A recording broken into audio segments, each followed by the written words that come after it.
I'm a continental combined knitter, and I'm going to show you why I love doing seed stitch in the round using the combined method. I knit through the back loop counterclockwise. That's a typical knit through the back loop. But for my purl, I knit wrapping it clockwise, which then on the next row will situate my knit to be this way. So seed stitch also can be hard to keep track of because you have to knit the purls and purl the knits, but because my stitches are situated or oriented differently on the needle, I can quickly see that I am going to here knit this through the back loop and then purl.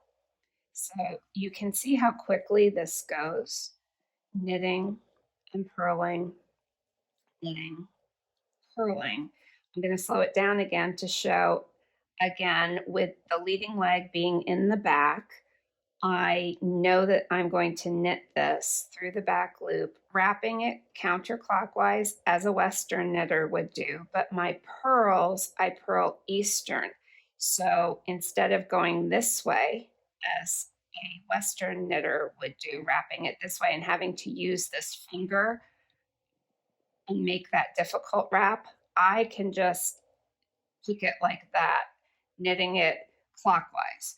And that's why I love this method of purling.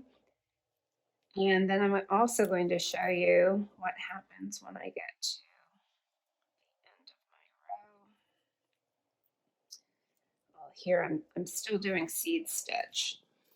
So let me just get to the next point where I just always deal with the stitches as they're presented to me. I don't twist my stitches, as sometimes people say a combined knitter must be twisting the stitches. I don't do that because I always knit through whatever the leading leg is.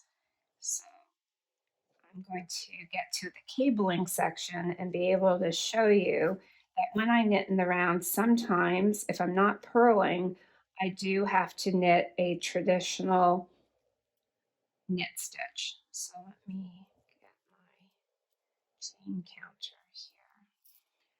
I was on row, this is showing me row 12 because this little marker shows me a 10. So now I have to go back to, that's the end of it. So I'm going to go to 1. Now this is row 1. And in this section of cabling, I have at the beginning a purl, and this time I have to go from the back to the front since it didn't have the advantage of a knit stitch reorienting it on the preceding row. So as not to twist it, I do that.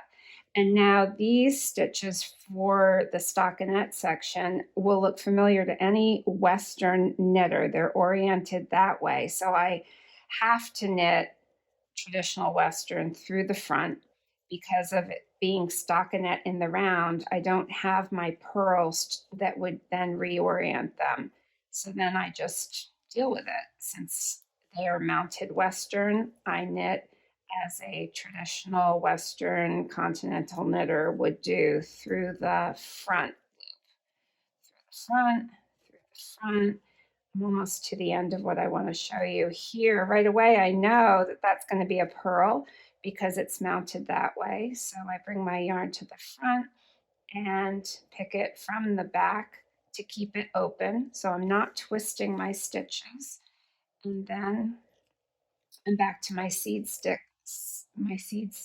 section. So again, I am now back to how I like to knit, which is knitting through the back loop, purling by just picking it like that. And I hope you enjoyed the video and it helps you to see how a combined knitter can purl easily and not end up twisting stitches, and the fabric will look just as it's supposed to look.